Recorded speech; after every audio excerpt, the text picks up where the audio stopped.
Okay, so this morning I'm going to continue our sermon series on the basics of Bible study. And the goal of this series, as I've mentioned before, is really to help us rightly understand the word of truth. And one of the ways that we do that is by understanding the different genres, the different styles that we have in the Bible. One of the things we've talked about over the past few weeks is that when you start to understand that certain books are written in a way that emphasizes certain things, it helps you get a better sense of what the Bible is actually about. Now, we've looked at two so far. I did the opening one, which is the section on historical narrative. And then Pastor Mark last week did the section on prophecy. Those are definitely the two kind of the big ones. That covers a bulk of the books that you find in Scripture. Today, I want to do the third area, which is wisdom/poetry. There's a lot of overlap in these areas, but when I talk about wisdom poetry, these are the books I'm talking about. Typically they're listed as Job, Psalms, Proverbs, Ecclesiastes, and the Song of Solomon. So Job, Psalms, Proverbs, Ecclesiastes, and the Song of Solomon. These are books that fall into the wisdom/poetry category. And I thought just to give you kind of a taste of it, I would read from Psalm 104. Psalm 104, one of the things that's interesting about it is that it's taking basically the account of Genesis 1. If you read through the whole psalm, it's taking the account of Genesis 1, and it's basically retelling it in a very poetic sort of way, where it's bringing God to life in the imagery, the metaphors that are used. And so I'm just going to read a portion of that psalm to give you a sense of what this literature is all about. So Psalm 104. Bless the Lord, O my soul. O Lord my God, you are very great. You are clothed with splendor and majesty, covering yourself with light as with a garment, stretching out the heavens like a tent. He lays the beams of his chambers on the water. He makes the clouds his chariot. He rides on the wings of the wind. He makes his messengers wind, his ministers a flaming fire. He set the earth on its foundation so that it should never be moved. You covered it with the deep as with a garment. The waters stood above the mountains. At your rebuke they fled. At the sound of your thunder they took to flight. The mountains rose, the valleys sank down to the place that you appointed for them. You set a boundary that they may not pass, so that they might not again cover the earth. You make springs gush forth in the valleys. They flow between the hills. They give drink to every beast of the field. The wild donkeys quench their thirst. Beside them the birds of the heavens dwell. They sing among the branches. From your lofty abode you water the mountains. The earth is satisfied with the fruit of your work. And so I'll stop there with that psalm, but we'll talk a little bit more about some of these particular passages. Now, as a pastor, I have what I would call a reasonably good-sized library.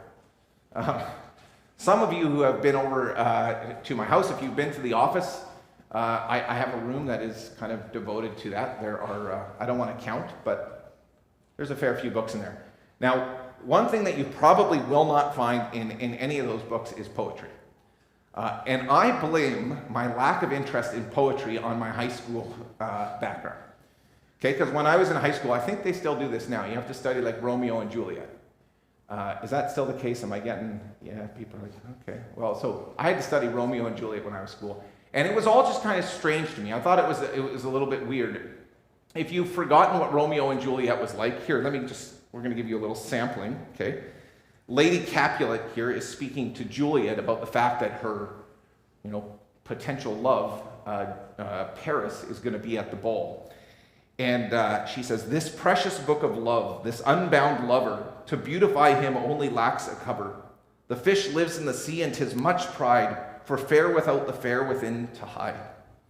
That book in many's eyes doth share the glory that in gold clasps locks in the golden story. So shall you share all that he does possess, by having him making yourself no less. Now, my English teacher kept telling me that this was a literary classic.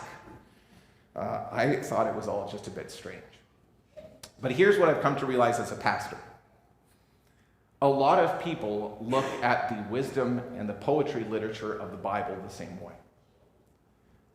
A lot of people look at that literature and it seems strange. It uses metaphors and imagery and it uses language that just is very far removed. And yet one thing that I want you to realize today is that if we were actually just dealing with the original context, with people who read it, who spoke Hebrew, who lived in that time, for them, these were literary classics. Right? These books that we talk about, that I'm talking about today, these were books that they committed to memory. They were books that were on their lips. These were incredible works that drew out the glory, the splendor, the wisdom, the majesty of God.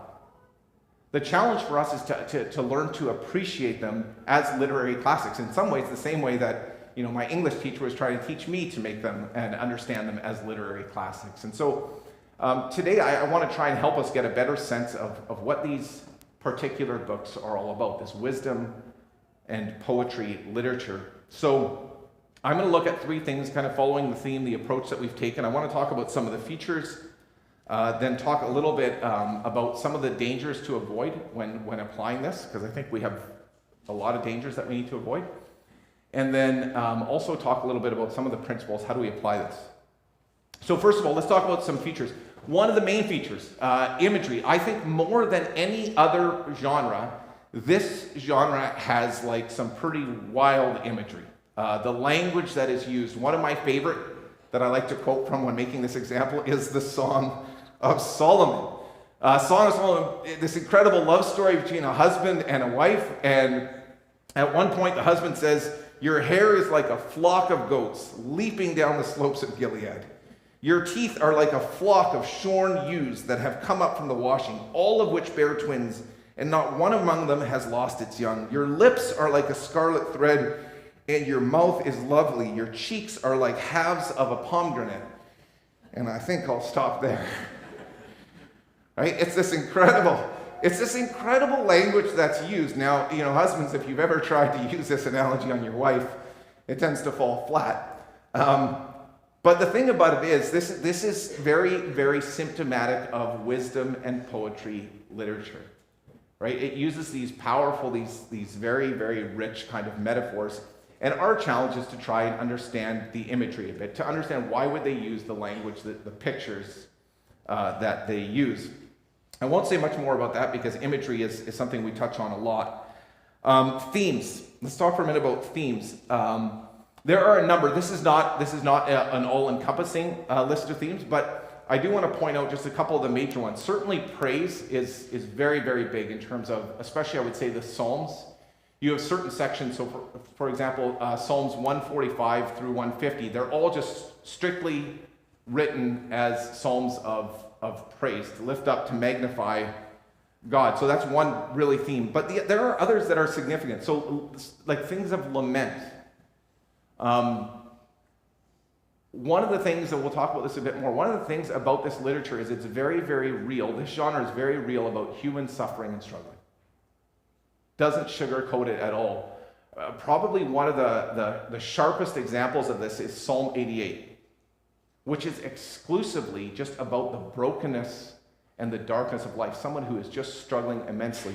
If you know that psalm, it closes, the phrase that's always striking to me, I think it's in the NIV, the translation, that it says, "Darkness is my closest companion."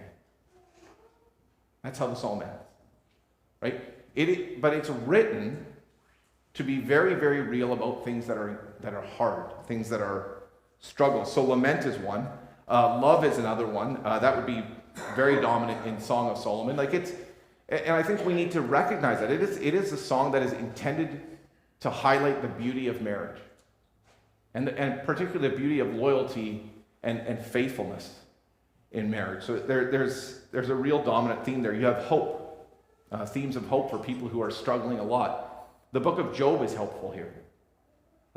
If we want to talk about someone who suffered a lot, you certainly have Job.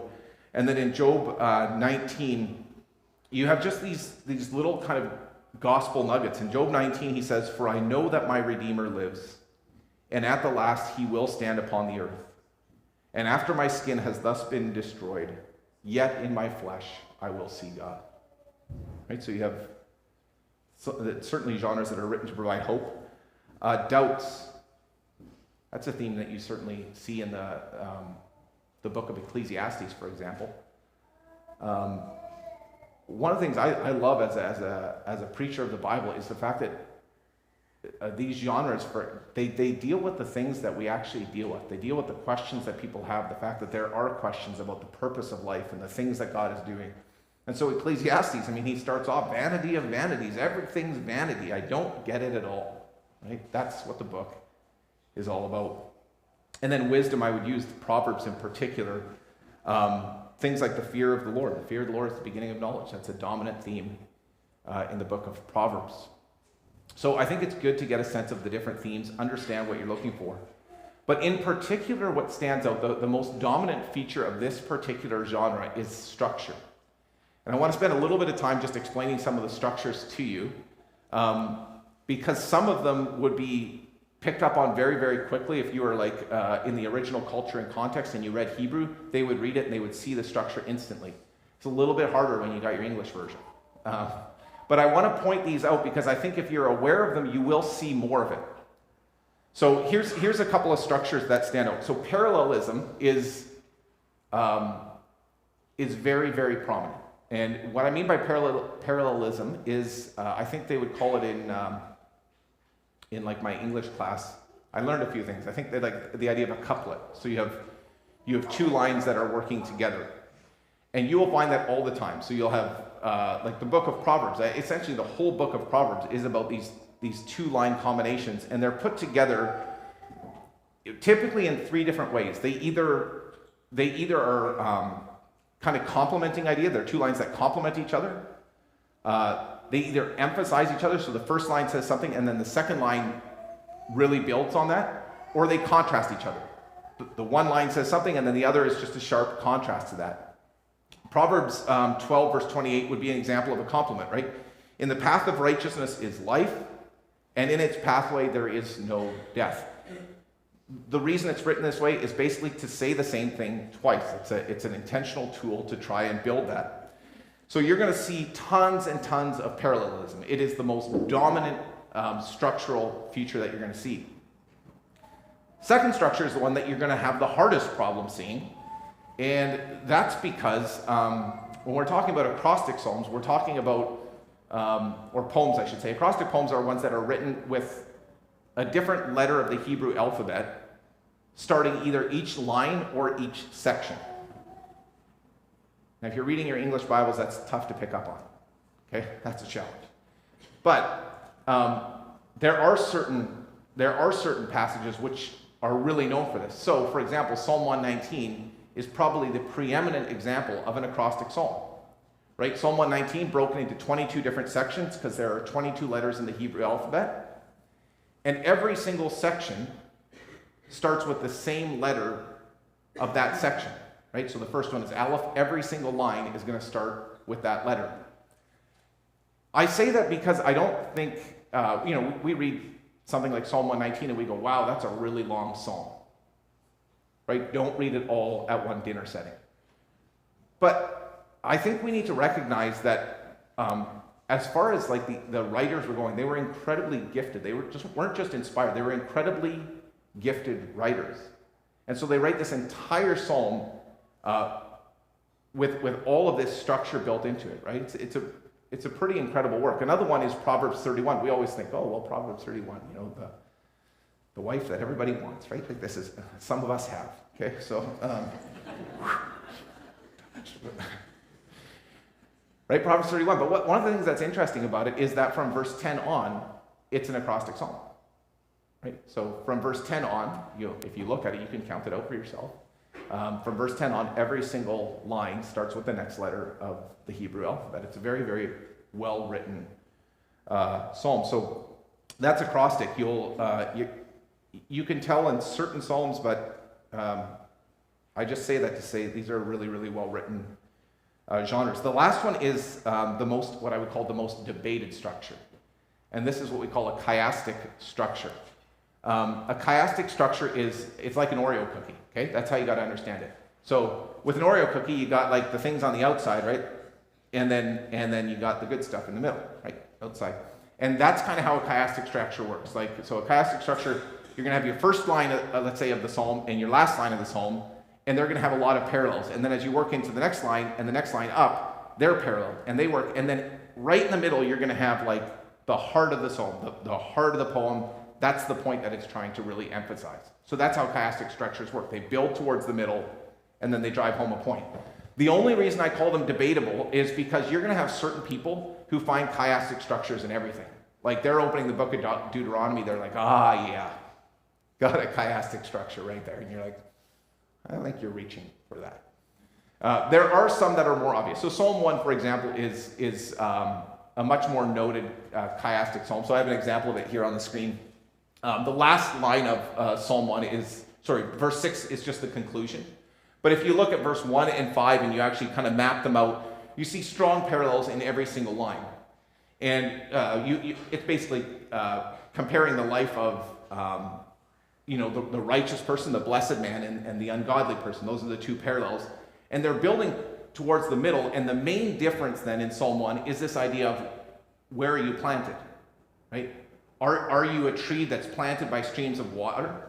Or are you someone who's withering, right? Like this is the main heart that it's building towards in that particular structure. And there are a fair few of these. I would say this is probably one of the more common literary structures that used in this genre. So let's talk a little bit just practically now. How do we walk through this stuff and apply it to our lives? I want to highlight 3 dangers to avoid. Okay, the first one is this: forgetting the character. When you forget what wisdom and poetry literature is actually about, you can apply it in a way that I think is really not helpful, and I would say even hurtful in terms of your walk with the Lord.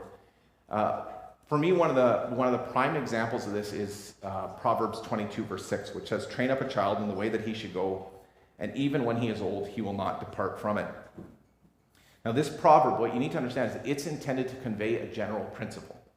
That's what Proverbs are about. They're about conveying general principles. They're saying, hey, like when you as parents, when you raise children in gospel homes and you speak the gospel into their lives and you have them in the realm where the Spirit works, generally speaking, that is what the Lord uses to lead people to come to know and love Jesus Christ as their Lord and Savior. But it's a principle. It's not to be taken as kind of some magical guaranteed formula. And the reason I say that is because if you don't understand that, I encounter parents who have children who don't walk with the Lord, and they carry a lot of burden on their lives because they look at this and they go, well, did I not train my child well enough? Did I not do the right things? Did I not, right? And you're actually forgetting the character of these kind of verses. They're intended to provide a principle to say, hey, this is, as parents, this is what we want to do. We want to train up our children. And in general, the Lord uses that to lead people to faith, but it's not some type of guaranteed success that if we haven't had this result, that somehow this must be a failing. So you have to remember the character of this literature. It's meant to teach general principles. The second one is that we can forget the context, and here what I mean is you can either cherry pick verses. So you'll take a section of a psalm, for example, way out of context, or you'll take a proverb out of context.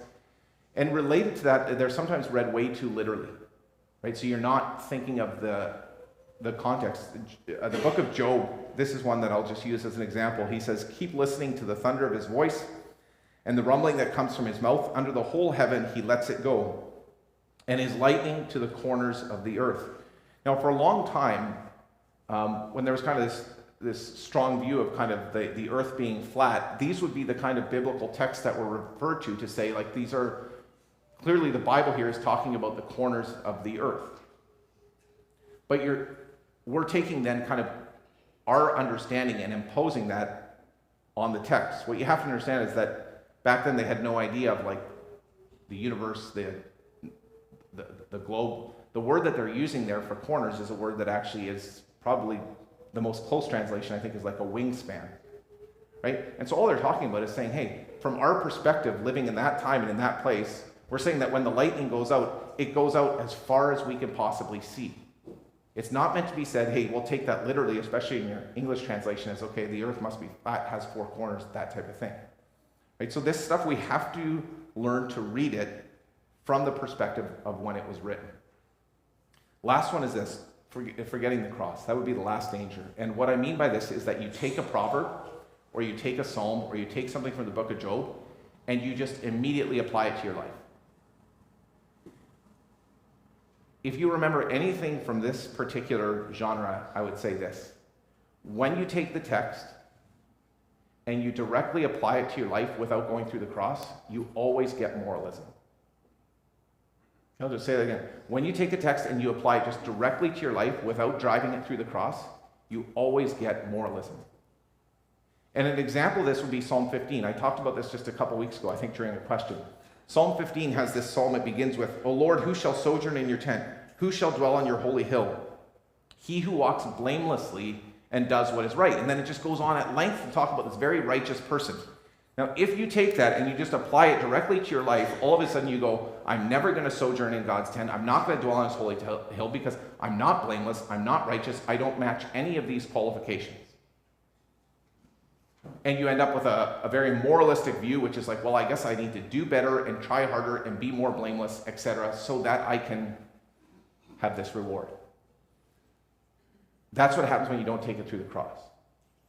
Right? They're intended to be brought to Jesus, who is the one who was blameless, who is the righteous one. And the picture of that psalm is actually that Jesus, as the blameless righteous one, didn't go up on the holy hill, but he went on the hill of Golgotha, so that people who are not righteous like us might ultimately sojourn in God's tent. That's actually the application of a psalm like that. But probably the biggest thing that people do with this genre is they skip the cross. They just go right to their lives and they miss the actual meaning of the text. Let me just close with 3 principles that I would say I would encourage you to apply to your lives from this. One is, I think we need to embrace the honesty. Embrace the honesty of these books, because they're very, very real about the things that we struggle with. It's actually refreshing sometimes when you look at the brokenness in the world and the things that we see, to be able to read some of this and go, I'm not the only one who's ever, struggled or had questions about God. I'm not the only one who's ever even cried out and been angry with the Lord about the things that are happening in my life. There's a refreshing honesty that happens in this particular genre that I think we'd really benefit from. The second principle that I think I would apply is this. There's real value, if we just look in particular at the Psalms, there's real value in learning to pray the Psalms. As a pastor, I encounter people often who struggle with prayer, and they struggle to find sometimes the right words to pray or what it looks like to be a person of prayer. And the Psalms provide just an awesome template of what a life of prayer looks like. I want to commend one book to you today. This is a book called Praying the Psalms, Experiencing Scripture-Fed, Spirit-Led, Worship-Based Prayer. It's produced by a group called Strategic Renewal. I did a course on prayer with them at one point. But one of the things that they do in this book is that they take every psalm and they give you a template of how you might pray that, kind of with prompts on all the different things. And so if you're somebody who's maybe just trying to build a life of prayer, and what does that look like? It's an awesome resource to teach you just how to pray and how to apply the Psalms. So that would be one that I would encourage. And then finally, I would just say this.